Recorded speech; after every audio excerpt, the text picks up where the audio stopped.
7,800 కోట్ల రూపాయలు ఉచిత పంటల బీమా కింద మనమే ప్రభుత్వం తరపునే మనమే రైతులు రూపాయి కట్టాల్సిన పని లేకుండా మనమే ప్రతి ఎకరాకు ఈ క్రాప్ చేసి 54,55,000 మంది రైతులకు తోడుగా నిలబడుతూ దాదాపుగా 7,802 కోట్ల రూపాయలు మనం ఖర్చు చేసి మనం రైతులకు ఇన్సూరెన్స్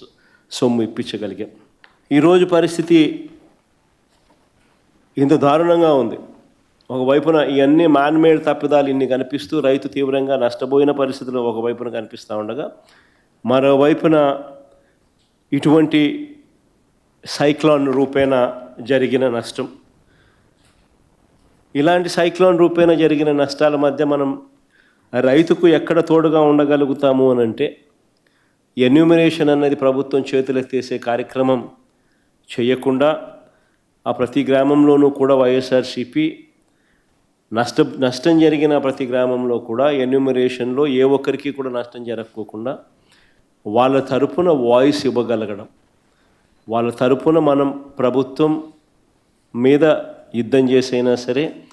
వాళ్లకు రైతుల తరపున మనం తోడుగా నిలబడడం, ఇది ఖచ్చితంగా రైతుల తరపు నుంచి రైతుల తరపున మనం చేయాల్సిన కార్యక్రమం.